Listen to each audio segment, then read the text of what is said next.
Welcome to the show. My name is Charlton with Big C. This is Charlton and Big C Sports coming to you worldwide on the Big C Sports Network, on the #1 network in the United States of America. And Big C Sports has been voted the #1 sports show in the universe, according to Big C and them good old boys down south. I want to say bienvenidos to all of our listeners in Latin America, also across the pond, in London, England, as well as Paris, France, and of course you good old boys from Africa. You know we love the Big C tribe. We love you up in Canada, but Big C, there's no one we love more than you good old boys down south in the land of the free and the home of the brave. Big C, how's it going for you good old boys down south on a beautiful April 11th, 2018, Big C? Well, Charlton, the clock is ticking. We no longer have April Fools. You got baseball in full swing with fights going on the diamond. Hey, wow. You got the last night of the NBA season, and you got the hockey playoffs starting. Talk about confusion in sports. Hell, everything's going on. Everything is going on. It's all fair in love and war. We know we love our sports business. We love the fact that the NBA, really, the playoffs started about 2 weeks ago when teams are starting to jockey for position. We know baseball likes to swing more than the bat. They like to swing their fist also, Big C. And, of course, I tell you, the NHL's kind of taking a back seat. Even though we have NHL playoffs starting tonight, people are still more focused on who's going to win in basketball. But I got to start off with POTUS. I woke up this morning and I checked my Twitter account, Big C, and POTUS was talking about taking some actions against Syria, which might make his friend, Putin upset. Big C, why would you tweet your actions on Twitter when he criticized Obama for not, for criticizing him for saying what he's going to do, Big C? Your thoughts? Well, he's made the statement, Charlton. He'll never let the media know what he's doing, but he'll let the rest of the world know what he's doing without telling the media. Yeah. But you also got to realize, Charlton, the last time he launched an attack on Syria, yeah, they attacked an abandoned Air Force base. A base that was no longer in use. Yep. There was no aircraft there. So it was a bit of father, when you look at it. It's almost like going out, busting a balloon, making a noise. People just turn and look, and it's, he's just busting a balloon. and that's basically what POTUS does. Yeah. He's not going to attack Assad because that will tick off Putin. Yeah. And he don't want to cut off his cash flow before Mueller gets a chance to do it. Yeah. So if he makes any advances towards Syria, yeah, Charlton, it will be in an abandoned, occupied space. Yeah. Just like before. Yeah. I mean, you can shoot all the tomahawks you want out into the desert. Yes, they'll explode. Yeah. But when the TV cameras show up and show no carnage or no damage of military hardware, yeah, wow, who are you impressing? Yeah, and it's funny when you hear tough talk from a guy who ran 4 times or 5 times, had 5 deferments, but he wants to talk tough when it talks about sending other kids off to perhaps lose their life. War is not video games. It's not something you do on TV. And I know there's a lot of sports people that say, well, let's just talk about, the scores and basketball and hockey and all that stuff. But when you got to look at the number of former athletes that are listed in the military. So when you want to talk about sports and politics, yep, do these sports guys understand what West Point is? Yeah. Do they understand what the Naval Academy is? Probably not. Do they know what the Air Force Academy is? Yeah. All of these teams have NCAA athletic teams. Yeah. That means they fund full athletics, basketball, baseball, football, hockey, yep, track and field. Think about it. The Admiral David Robinson played at Navy. Yep. Roger Staubach played at Navy. Super Bowl winning quarterback, Heisman winning quarterback, Super Bowl winning quarterback. David Robinson won NBA titles. Yeah. So there has been a plethora of players that have played in the military academy. Chad Henne played at Air Force. Yep. Played defensive tackle with the Cowboys. Won a Super Bowl. Yeah. So when people say we don't want to cross politics in sports, you want to say unpatriotic? Everybody wants to call Colin Kaepernick unpatriotic because he does not stand for the military. Yeah. If you divorce the military academies, then you're unpatriotic. You don't stand for America. Because they have sent great athletes, great service members to protect our country, great politicians, Charlton, who have served in Congress, also as president. Yeah. So when you sit there and say sports and politics don't miss, let's pull out that stupid mirror and stand in front of it. Yeah, I got one of those mirrors too, Big C. I do want to say that this segment is sponsored by your Northern California Cadillac dealers, home of the all-new Cadillac Escalade, the standard of the world. And when you go by and test drive yours, tell them Charlton and Big C said you could drive a car or you could drive a Cadillac. So no matter what happens in politics and in sports and in religion, it's all the same. And I just hope that most people can keep a calm head, because war is nothing to joke about. But speaking of something that is fun, and I talked to a couple of people today that are really excited about what's going on in the NHL. And you have, when you think about the Las Vegas Golden Knights, that's a first-year franchise down in Vegas. One of the co-owners is actually the Maluk brothers, who owned the Sacramento Kings and up here in Sacramento when they were doing great back in the day. And now you look at what it means to Vegas. Vegas was a city where everyone said, let's not put a lot of people in for Vegas. They didn't want to have sports teams, at least professional sports teams. We knew a lot of guys, they'll go to the games anyway, Big C, but they thought it would be a problem having rich, millionaire athletes having the chance to live and work in Las Vegas. But I think the Golden Knights, they scored a goal with this, Big C. I don't think it's been much of a problem. Your thoughts, Big C? Well, Charlton, the reason why they said that, they were talking about minority athletes. Okay. They didn't look at hockey players as minority athletes. Yeah. Okay, even though half of them are European. Yeah. And they have no U.S. ties. But because of the complexion, there was an ease of tension as far as letting a professional team go into Las Vegas. Yeah. What they didn't want was wanting all these black millionaires running around in the city. Yeah. That was always the fight against having a professional team in Las Vegas. You saw how easy it was after you had the Golden Knights go into Las Vegas for the Razors to matriculate into Las Vegas. Yep, get a new stadium built, just like the Golden Knights got a new arena built, the T-Mobile Arena. Yeah. Now the Raiders and the taxpayers are going to be paying for a stadium for them with the hotel tax that they've implemented to offset the cost of the stadium. Yeah. So the next to follow, Charlton, will be an NBA team, because you have the arena in place already. So it will be very easy to find one of these NBA teams that is struggling in their market financially and attendance-wise to move them to Las Vegas. Because now you're going to have an instant draw, Charlton, of every NBA team coming in year-round. When you think of the transient traffic in Las Vegas, there's always somebody from a visiting team city. Yep.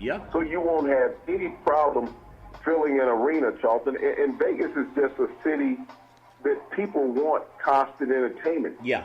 So the next new entertainment in town is always the greatest entertainment in town.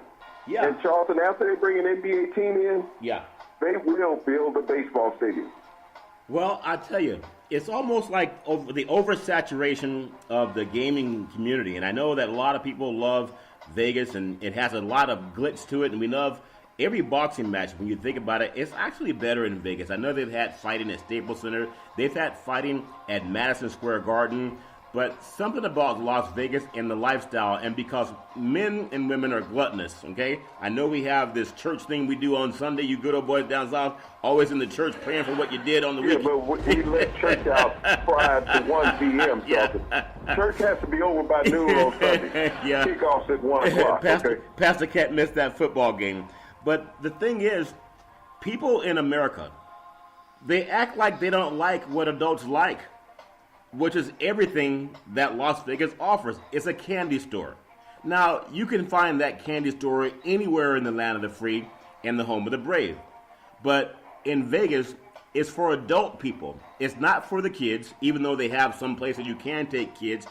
But if you've been there recently, I know you go there a lot, but you can't walk up and down the strip with your 5- and 6-year-old kids without them seeing something that's meant for adults to see.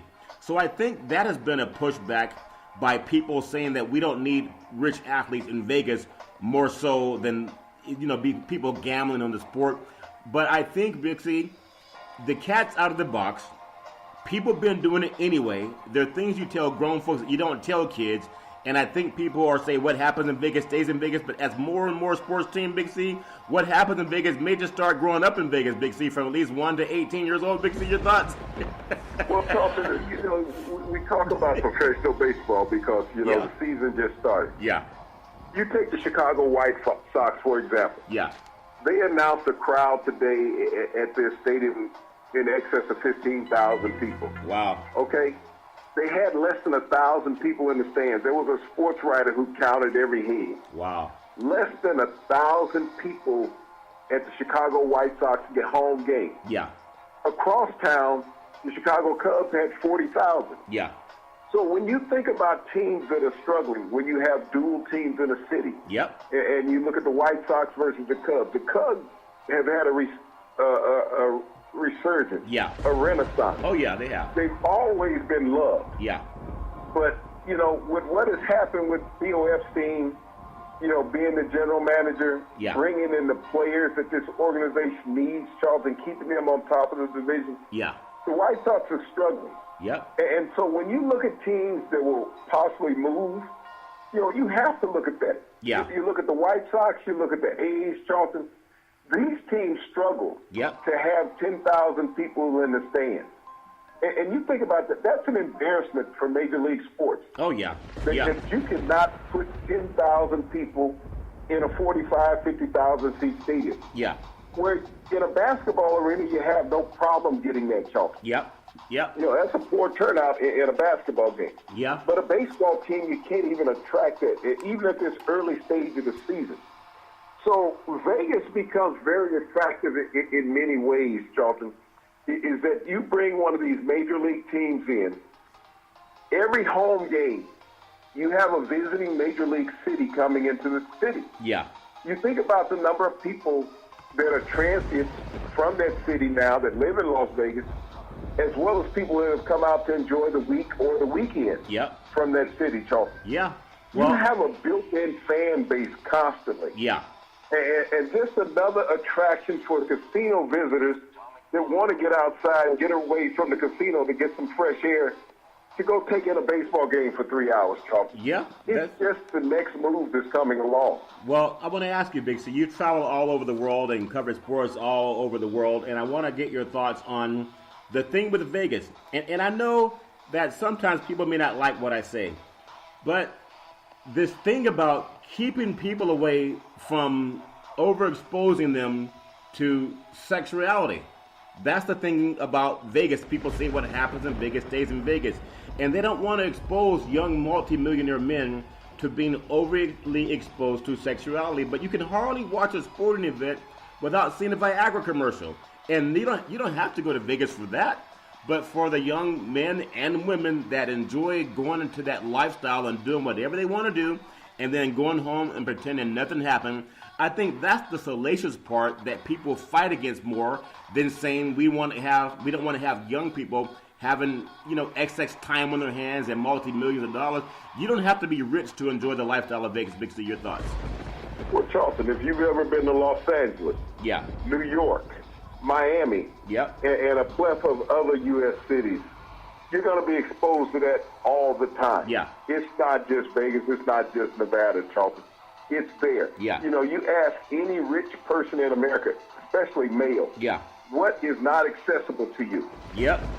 We see politicians all the time get caught up in these sexual scandals, Charlton. Yeah. And everybody said, well, that's different from sports. Yeah. Well, they're men.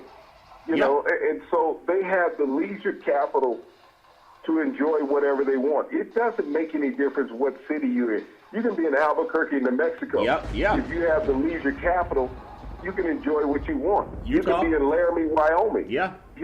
It's going to be there for you, Charlton. Pittsburgh, Pennsylvania, Seattle, Washington. It's there for you. So to say that Vegas is the only city that offers this for affluent, financial young people, Charlton, that's totally wrong. And 24 hours exist on every clock in every city. They may not sell alcohol, but everything else is for sale. Everything else is for sale, and that's the main. When I was in New York, and people walk up to you and want to sell you everything. Some guy opened opened his wallet, or he actually opened his jacket and had wallets and gold chains and earrings and fake Rolex watches. You could tell if a Rolex is fake because it ticks. The real Rolex watches, they don't tick, because see, I realized that when I tried to get it in pawn. I said, I can't believe he sold it so cheap. I tried to pawn it. The guy said, we don't need this, man. It ticks. I said, what do you mean it ticks? He says, a real Rolex don't tick. So I learned that the hard way back in the day, Big C. But I do want to bring up the fact that we have this salacious attitude on Las Vegas. Every grown person that I've known, especially boxing, Don King made it famous to have a bad hairdo when you're going out to Vegas, Big C, especially for African Americans. It seems like everybody's shaving their heads now. But when I have a guy like Floyd Money Mayweather, or even going back into the day when Mike Tyson was there, they were always surrounded by some of the stuff that Don King would bring. And I think that boxing lifestyle, because you can see them, they're not in a uniform. You can see what the temptation when they have the ring card girls that walk around the boxing events at MGM, or if they have it at T-Mobile Arena. They have that. It's right there in your face. You can see it when you go to the Bellagio. Whatever fight or convention you have, people look pretty when they go to Vegas. They want to dress up. So for people thinking that we're going to keep rich people away from that, people, you don't have to be rich to go there. And even I was wrong. I thought that they would not do well in Vegas because you can go to some of these sports books and there's 100 TVs. And you can watch whatever you want to watch. Why spend money in a stadium where you can watch 100 events and bet on them? But I think Las Vegas has tapped onto something that more and more people are starting to realize. People love sex, people love stimulation, people love the alcohol, and they love being excited when they're done. They can always go back home, sit on the couch, and drink a beer and drink Kool-Aid. Big C, your thoughts? Well, you might not want to bring up Floyd Money Mayweather in that, Charlton. He just happened to be down in Atlanta right after the Masters up in a city called Buckhead. Yeah. And, he and his entourage got into a shootout. One of his bodyguards got shot. So what? Floyd Money Mayweather, he carries some people along with him that may not be the most desirable people. Really? And so, when you run your mouth and you're not protected at home in Las Vegas, you go in other cities, you may not know the outcome of what's going to occur. So, he had a bad weekend last weekend in Atlanta after the Masters. So, Charlton, really? But what goes on in Vegas, you hear about various things and you don't hear about everything. Yeah. But, expendable capital, Charlton, is an American glutton. You don't have to be an athlete. You think about it. Athletes waste more money on personal life, personal pleasures, than a rich white American. Yeah. But no one talks about this. When you look at President Trump's cabinet, and you look at the gluttony of money that they have wasted on the taxpayers' expense. But people want to say, well, athletes. No, these athletes are spending their own money. The White House's cabinet is spending your money. Yeah. Taking personal plane trips, buying expensive furniture, giving their staff raises that's non-necessitated, doubling their income. A lot of things on the American dime. Yeah. But we don't get to cry about that. And people say, well, politics and sports, these are separate. These athletes pay taxes. Yeah. A huge amount of taxes. Yep. More than the average American. And they're taxed on their 6-month season like it's a 12-month season, Charlton. Yeah. That's the tax rate that they go at. And so people need to understand that athletes have to pay a lot more on taxes. Yeah. And so when you see our politicians wasting the tax money of these athletes as well as the layman citizen, then you understand that they go together. They're synonymous with each other. Yeah. Well, I want to bring up something that you just brought up because I didn't know about the thing. Buckhead's kind of like the Beverly Hills of the South, and a lot of times, I just got to bring this up because it's real sports talk, and I know it's probably even stupid to bring it up, but it won't be the first time I did something stupid. When I hear about a multimillionaire athlete and a shootout or someone getting shot, we know America's a violent place. It happens to a lot of people. In Vegas, what do we have? How many people were massacred in Vegas? Almost 70 people. About 400 were shot. So that doesn't stop people from going to Vegas. And I just wonder about when an African American who's very well off, very well known. Of course, when you're famous, you may have bodyguards and your entourage around you to keep you safe from knuckleheads who are jealous. Does that, you notice the thing with Mayweather just happened, that's egregious, someone shot. And then we had Conor McGregor throwing something through a bus just about a week ago. These two guys that made about $1 billion contribution-wise to their own pockets and bank accounts in all the event of that McGregor and Mayweather fight down in Vegas. Why are they attracting trouble? Are they looking for trouble? Is it part of a stage thing that went bad? I just want to get your thoughts on that, Big C. Well, Charleston, you know, it's very profound that you mentioned these two individuals together.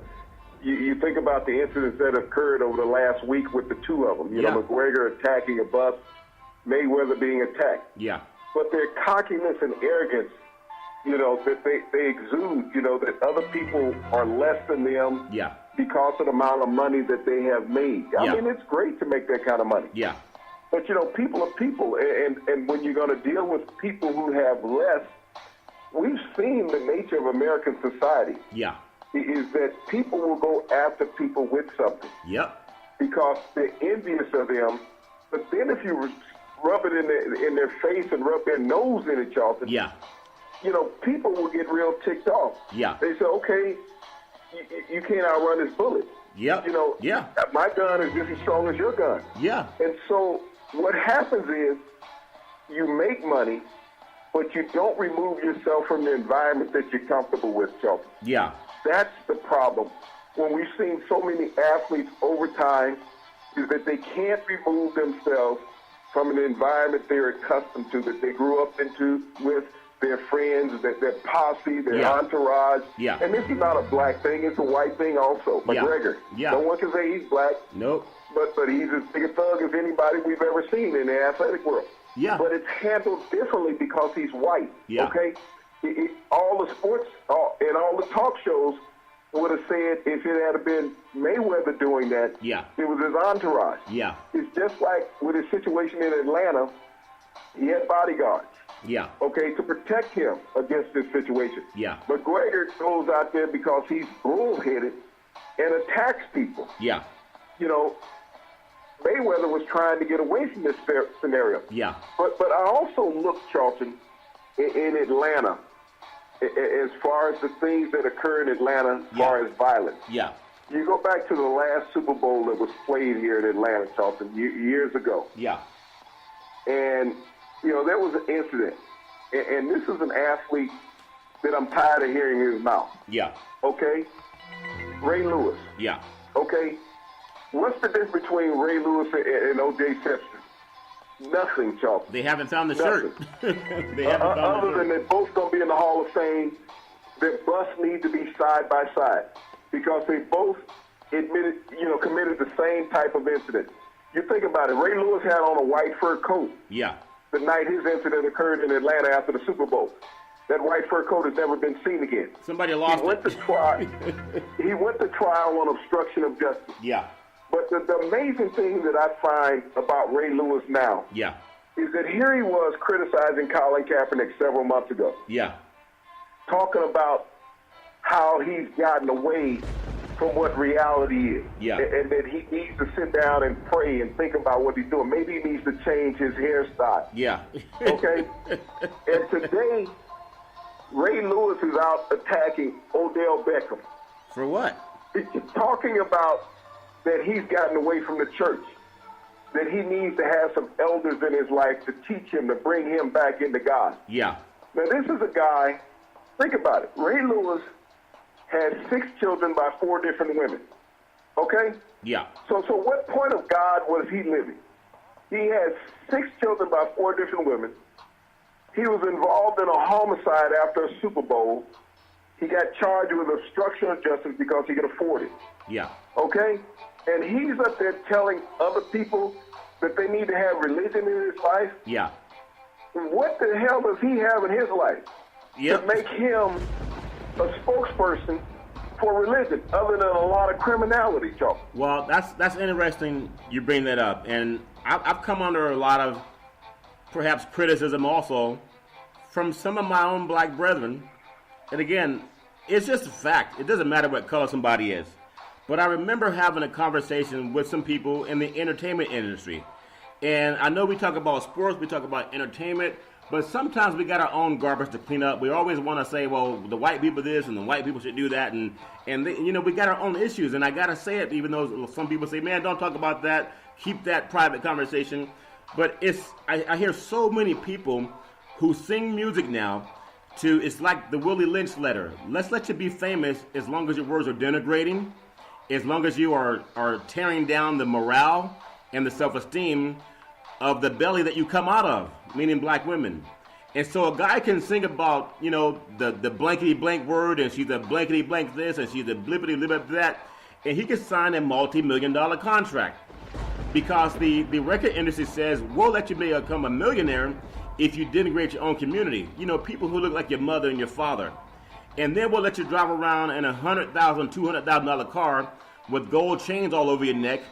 And then we'll let you make other people who are starving feel bad. And so that perpetuates a little bit of genocide. And so a lot of people see the only way out is to become an athlete, so they get bigger and stronger and faster.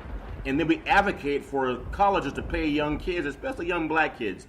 And I'm not blaming anybody. I don't even know the answer to this. If I was starving and someone said, here's a $100 million check, as long as you call people to blippity blips and blankety blanks, I might do it too, Big C. But we at some point in time got to point a finger at ourselves and say, is that the only way that we can make it? And I know I'm probably ignorant for making that statement. Of course, if you're poor, you're going to take the money. Big C, your thoughts? Well, Charlton, I look at the platform that he utilized today, and I'm talking about Ray Lewis. Yeah. You had Skip Bayless and Shannon Sharpe sitting there advocating along with Ray Lewis. Really? But Shannon Sharpe's an African-American athlete that played in that Super Bowl. Yeah. Okay? And he knows what happened with Ray Lewis. But he wants to say, hey, he's my brother. That's fine. Yeah. Being my brother. Skip Bayless, who is always hard on African-American athletes. You think about two of them that he has brought on into his show. Yeah. To blast other African-American athletes. Yeah. Michael Vick and Ray Lewis. Yeah. We can look at their criminal history and judge them. And yet they're bringing them on to judge people who have not committed a criminal act. Well, let me ask you this question. So this is Judas holding church, Charles. Yeah. And see, that's the thing, too, because in our own community, and oftentimes on TV or radio, you can have people, and it's all over entertainment industry, guys that hustled in the streets, and they went out and they poisoned other young kids to make that money. And it can go in every racial group. We know that. Especially, the black Americans are not the predominant group that does that type of activity. We know that. There's not a lot of airplanes and ships that can smuggle stuff in. But there are guys who got money in their pocket, got into the entertainment industry, and changed their ways. But I wonder, have they ever thought about what are those kids doing that was consuming their garbage, their poison, their paraphernalia? Do they have some type of fun or apology to pay back what they stole? No conscience. There's not a drug pusher in America that has a conscience. And I don't care whether it's the guy on the street. Yeah. I don't care if it's a pharmaceutical company. I don't care if it's the doctor that's writing the prescription. I don't care if it's the pharmacist. Yeah. They don't have a conscience. When you notice somebody's coming in there with an excessive amount of prescriptions, yeah, you know that it's unhealthy for an individual. Yeah. You know that you're the guy on the street peddling, whether it's crack cocaine, whether it's heroin, yep, whether it's opiate, whatever you push. Opioid, yeah. If you're willing to sit there and do it in front of your client, then it's okay. Yeah. But you think about it. The drug dealer's mantra is that you don't use your product. Yeah.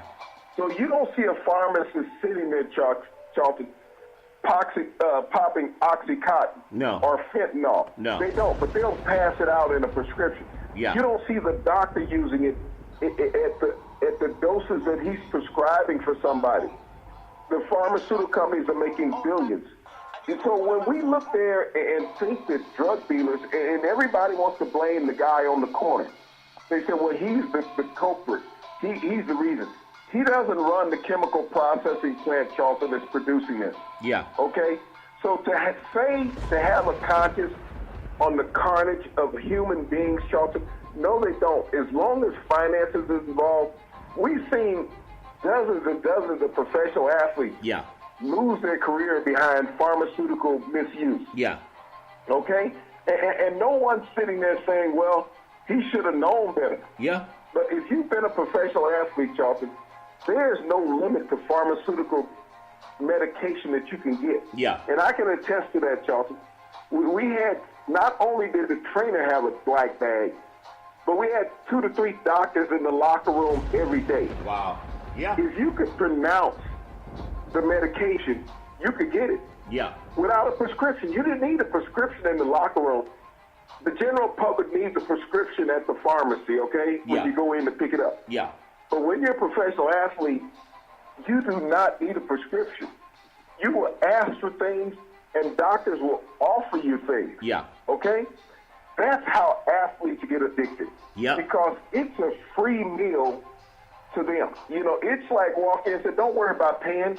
It's on us. Yeah. Yeah. That's what the team and the doctor says to an athlete. Yeah. So when you see athletes get addicted and looking for more and more medication, Yeah. illegal substance, it's because they've been hooked within the organization. Yeah, and that's true, and we know it's very rampant in the industry. I think one of the most realistic movies was North Dallas 40 with Nick Nolte, and they talked about what you had to do to play professional sports, especially a lot of football players deal with a lot of chronic pain, and you got to get rid of it or you can't play. If you can't play, you get cut.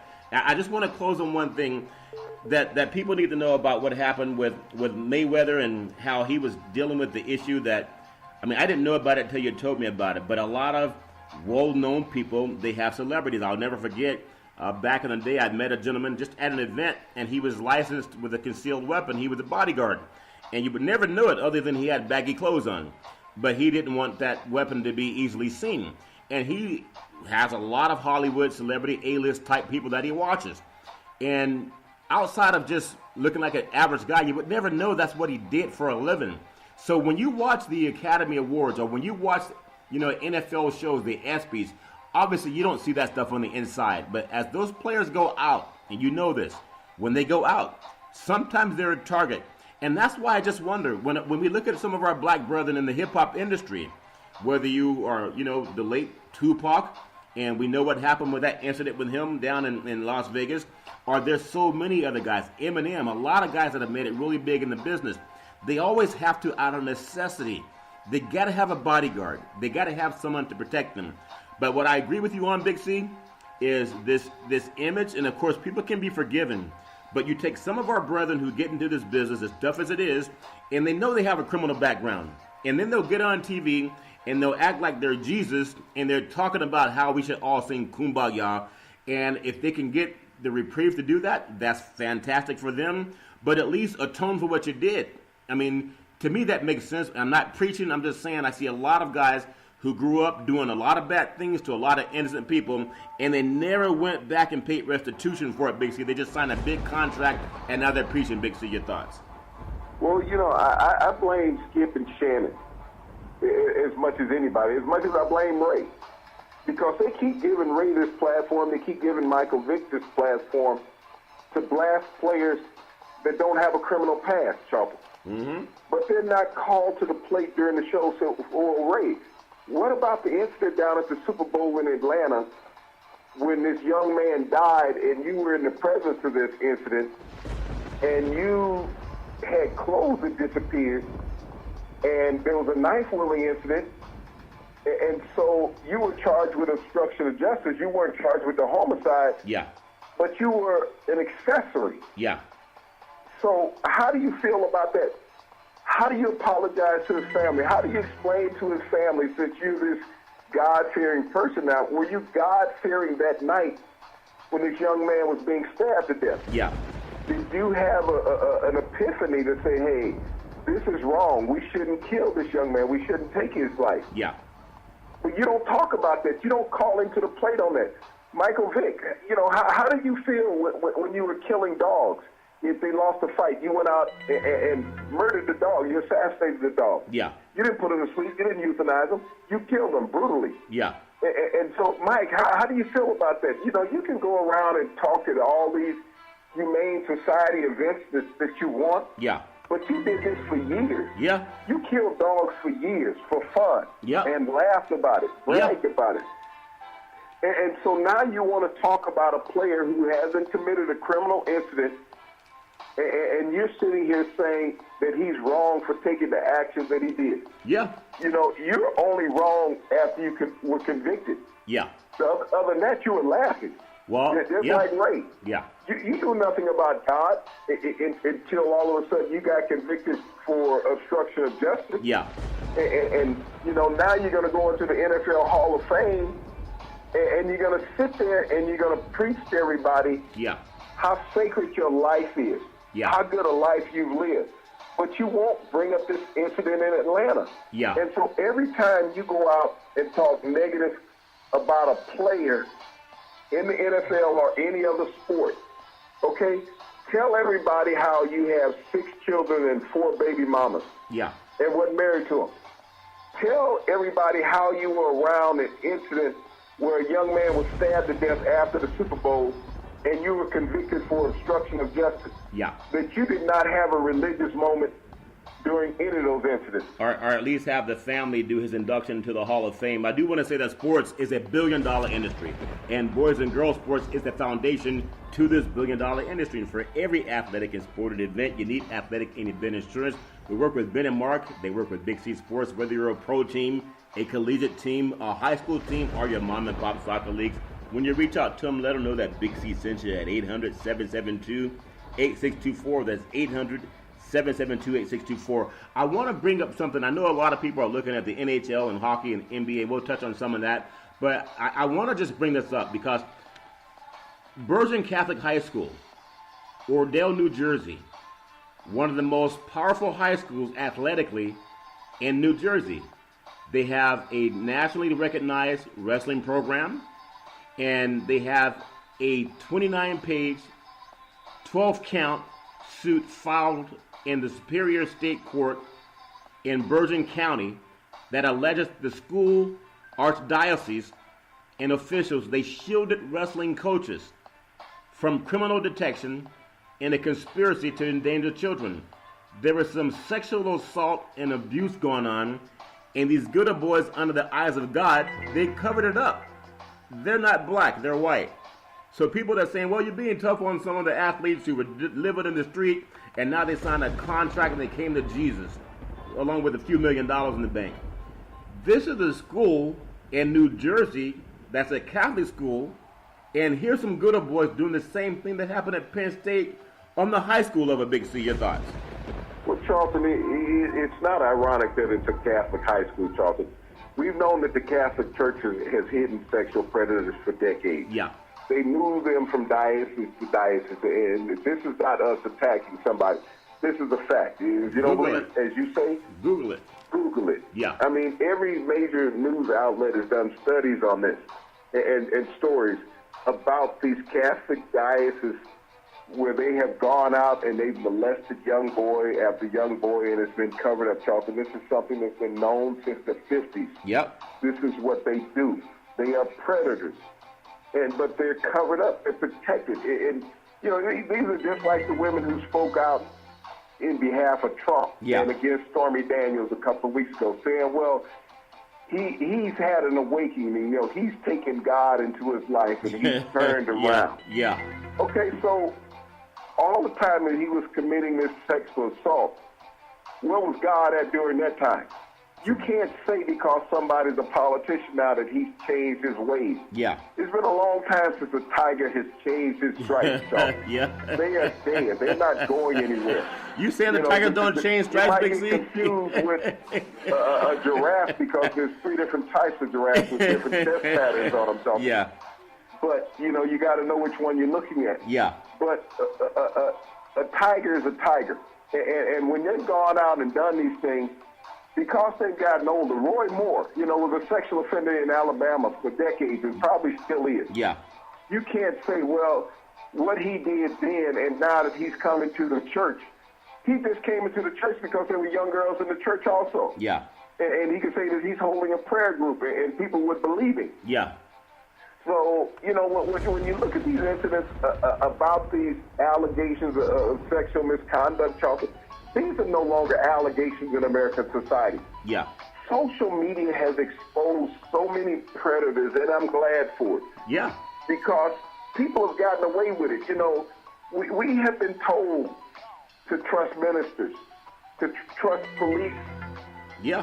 These people of power and authority, Charles. Yeah. But when you look at some of the crimes that are consistently being committed in America, killing unarmed Americans, molesting children, young boys. Yep. It's coming out even more and more in the sports world, Charlton. We had the young MMA fighter. Yeah.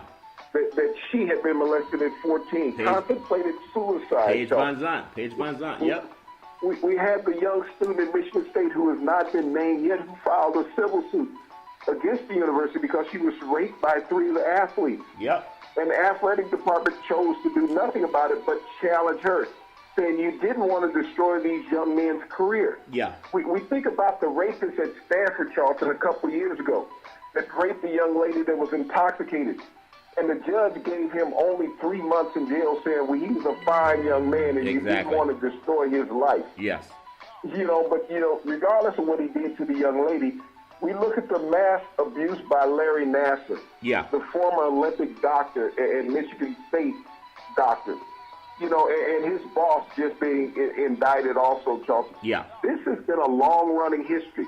But think about it, Charlton. It's been mainly white. It's been mainly white. We look at Sandusky at Penn State. We look at the culture that went on at the University of Baylor. Yep. It's been mainly covered up by whites, Charlton.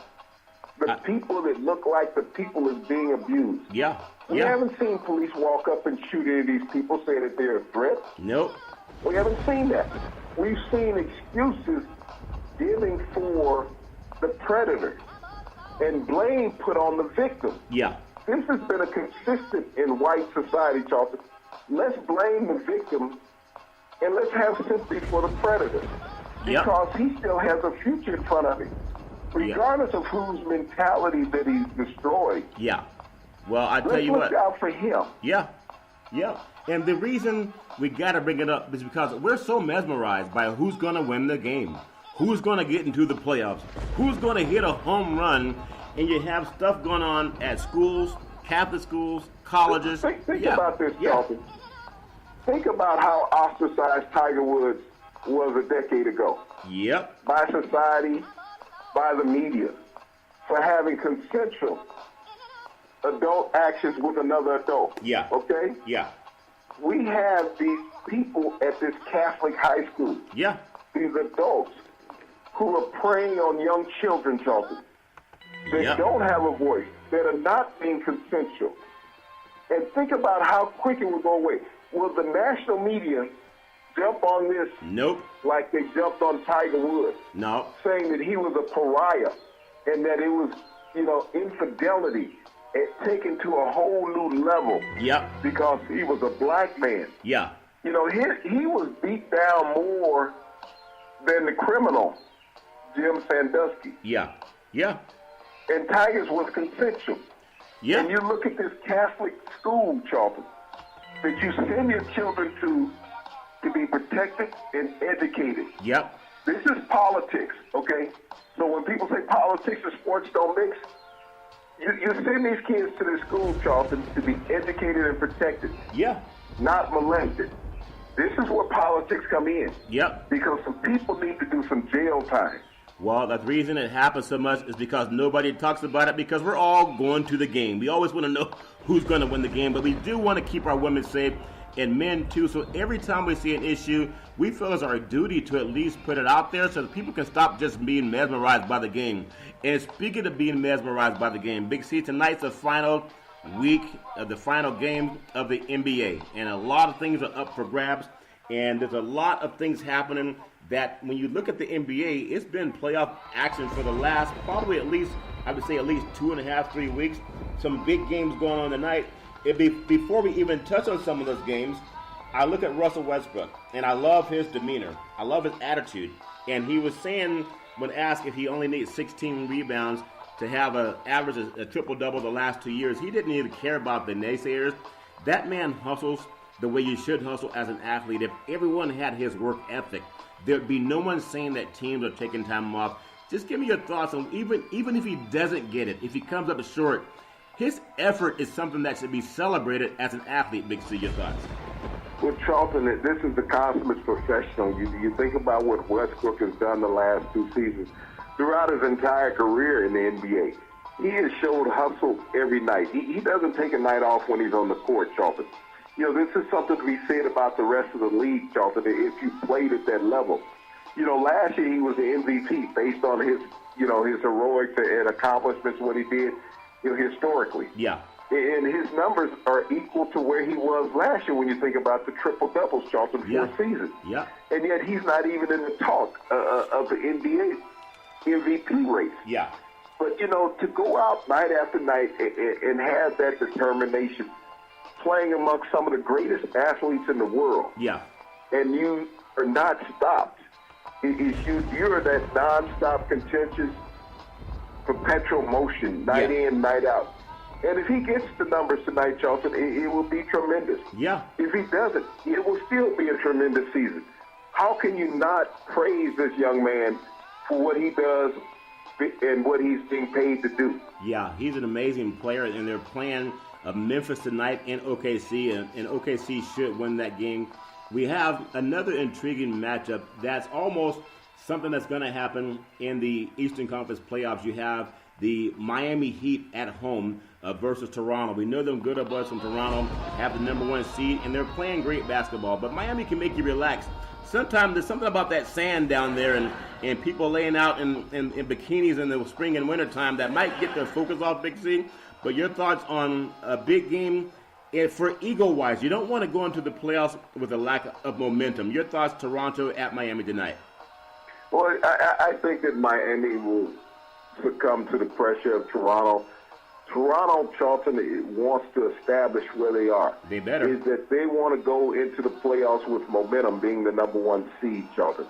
You don't want to give up a game, the last game of the season, saying, well, we're resting for the playoffs. You're in the playoffs. You need to let every opponent know that you're playing, that you're the beast in the East. Yeah. And you're going to bring the hammer every night, Charlton. Yeah. And that's what they have to do tonight in Miami. If they let up against Miami and lose, it's going to show everybody that they're vulnerable. Yeah. And people are going to critique that game film, Charlton, break it down, and attack them the same way that Miami would have attacked them if Miami wins this game. Yeah, that's a good point, Big C. And I love something about Toronto, and Casey might be the coach of the year. I really am pulling for him. Cleveland and New York, that's a game where, Cleveland still has to play for a position. They'll probably get a good win over New York tonight. Philadelphia, Milwaukee, that game's in Philadelphia. Both teams are playoff bound. It's almost a statement game, machismo for machismo.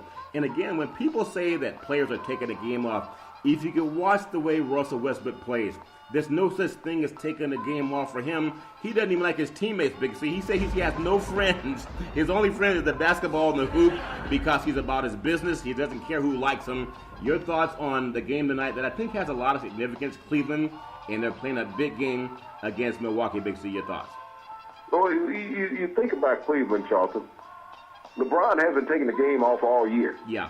82 games for the first time in his career over a 15-year span. 82 games for the first time. Yeah. Playing at a MVP rate, Charlton, as he does every year. And people 2 months ago had given away the MVP to Harden. Yeah. But I think a lot of people right now are rechecking their box, Charlton, and looking and seeing at what LeBron has done. Yeah. His chances of getting to the finals are just as equal to what Cleveland's are. Yeah. But his team is nothing without him. Yeah. Houston is won without Harden. Yeah. That's the reason why they're the number 1 team in the West. Yeah. But Cleveland cannot win without James, and he's seen all the strife that has gone on with the organization this year, Charlton. Players being injured, players being traded. Yeah. And he knew he could not afford to take his night off. Yeah. Because that was going to dictate an automatic loss for the team. Yeah. So when you talk about a most valuable player, It was more important for him to play every night, Charlton, in his mind, other than taking a night off and getting a day's rest. Yeah. So those two teams that I brought up, Cleveland and Milwaukee, I just liken those two to position the challenge. I know Antetokounmpo and then LeBron James. I know Cleveland's playing New York and Philadelphia's playing Milwaukee, but I'm telling you, there's something about a team that's going to get knocked off. I know Philly's been running strong, and they're young and strong. They're a great team as well. But I do want to swing it out to the West Coast. Not necessarily the West Coast, but the Western Conference. New Orleans, they're a 3.5-point favorite over San Antonio. Greg Pop, talk about a guy who's not a sycophant, a man who speaks his mind, who's a no-nonsense kind of guy. And some people don't like that because we're used to knuckleheads. But I appreciate his discipline and the fact that his system has worked for over 20 years, and they have a good game tonight. Oklahoma, New Orleans, with Davis, some people consider him maybe an MVP type of talent, Big C, but there's something about San Antonio. They don't care what players in there. They've had a number since David Robinson and, the Admiral doing his thing, and they're still doing it with Ginobili, an older guy. It doesn't matter who's there. The system works, Big C. Your thoughts? Well, when you speak about a system, Charlton, that's what this organization has been for 20 years, 20 consecutive years of making the playoffs. Yeah. If nothing else, that's just a fantastic feat. Yeah. When you think about the length of time and the number of different lineups and players that they've had, Charlton. And so you have to give all the kudos to Popovich, the head coach, Charlton, Oh, yeah. to be able to hold this organization together over the decades, 2 solid decades. Yep. And so this is a system of belief that he runs in San Antonio. He doesn't care about the superstar player. We saw that Kawhi Leonard, the best player with the organization, hasn't played all year. Yeah. But they're still solidly in the playoffs. Yeah. So he's always operated with the next man up mentality in San Antonio. I mean, the torch has constantly been passed throughout his time. You talked about the Admiral, David Robinson, and we talked about he's from the Naval Academy when people say that politics and sports don't mix. Yeah. He's one of the fine men of the U.S. military. Oh, yeah. And then you pass it along with Tim Duncan, and he had the tremendous run along with Tony Parker and Ginobili, Charlton, over time, And you had other players, Bruce Bowen in that time. Yep. You think about the coach in Golden State. Yeah. He was a part of that to help win Steve championships. Kerr. Robert Horry. Yeah. So he's done it with a different cast of players over the decades, Charlton. 5 NBA titles. And we don't talk about it being one of the greatest organizations in the NBA. Yeah. But 5 NBA titles that Pop has produced over the 20 years. Yeah. Not a bad run. So they can always create a problem for a team just from the tenacity coming from the bench with Pop. Yeah. No, he's done an amazing thing and really love the way he's a no-nonsense guy, but he also has fun with his players. Portland, a 3-point favorite over Utah. Utah's playing as well as anybody coming down the stretch in the NBA. Portland's very difficult to beat at the Moda Center. I know they got had by Houston. They also get had by Boston up there, but it's still a tough place. But Utah, there's something about the way they're playing. That's a game that is probably going to come down to the last 2 possessions, but whoever wins that game, they still have a good push in the playoffs. The Sacramento Kings at home versus the Houston Rockets, the number 1 seed in the NBA. Houston, do they rest their players at Sacramento tonight, Big C? Because we talk about having momentum going into the playoffs, but they've been running so hard, almost redlining that car down to the finish line. Do they take a break in Sacramento and go strong into the playoffs, Big C? Your thoughts? Well, Charlton, that one game is not going to make a difference with Houston. It's better keeping the players on the court having the momentum because you don't want to slow down when you're in the lead. Yeah. That's when you get caught. Yeah. They played at this breakneck pace all season long, Charlton. They've had some injuries that cause them some hiccups periodically. Yeah. But they don't have the ability to take the time off because there's some tremendous teams in the West. Oh, yeah. Utah can cause problems for you. Yeah. Oklahoma City can cause problems for you. And we know that Portland and Golden State are always going to be a threat. Yeah, that's very true. Big C, out on the West Coast, in L.A., L.A. is good for Hollywood. It's good for movie stars and motion pictures. LA is good when the Lakers win. It's good when the Clippers win. When USC and UCLA are relevant. But it's not the same on the hardwood as when you had guys like Kareem. You had Magic Johnson, Worthy, Byron Scott. Lately, Kobe Bryant and Shaq, that tandem. something about the Lakers and trying to rebuild with Magic Johnson. They had kind of a meteoric rise last night. Andre Ingram made his rookie debut for the Lakers last night. American University grad with a physics degree. That means he's pretty smart, Big C, last I understood. Just give me your thoughts on what that means. It's not just an experiment. This guy he embodies not giving up. He embodies persistence. And because he's persistent and he kept playing, he got his education, but he kept playing, and Magic Johnson gave him a chance. Big C, that's a feel-good story for not just him, but all of the NBA. Big C, your thoughts? Well, Charleston it's an inspirational story when you think about sports. Andre Ingram, Charleston, has toiled in the G League for a decade. Yeah. You know, he had the opportunity to go to Europe and play, but it was more important for him to get his degree in physics. Yeah. He teaches as well as plays. Yeah. You think about it. In the G League, he earned $19,000 this past season. Wow. Last night with the Lakers, he earned $13,000. He'll earn another $13,000 tonight playing with the Lakers. Yeah. But you have to look at it. Here's a guy who leads the G League in three-point shooting. Yeah. Look at the Lakers lineup. I appreciate what Magic did bringing this young man up. He's not really young. He's 32 years age. Yeah. A lot of gray hair, a lot of stress in his life. Yeah. But when you look at the Lakers lineup at the guard position, Yeah.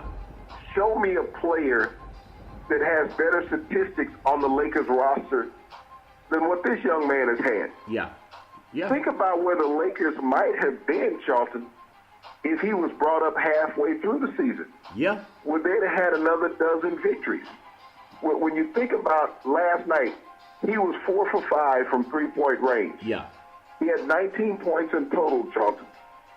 So this is a man that has the ability to shoot the ball. Yeah. And, you know, speaking of balls, the ball kid, his dad is still mad that he's not up for Rookie of the Year. Yeah. So, of the two, when you think about in their Laker debut, Yeah. which one was better for the Lakers organization? Yeah. Do you want to worry about your future or do you want to worry about your present? If you can win now, you build up for later, okay? Yeah. You bring these guys along slowly. But you've had a guy in your organization, in your G League team, that was better than any guard that you've had on your team all roster season. Yeah. Yeah. And you chose not to bring him up until the last minute. I applaud Magic for that. Yeah. But I also scold Magic for saying you had an opportunity to put instant offense in your lineup. Yeah. A guy that was a fearless shooter and an accurate shooter. Yeah.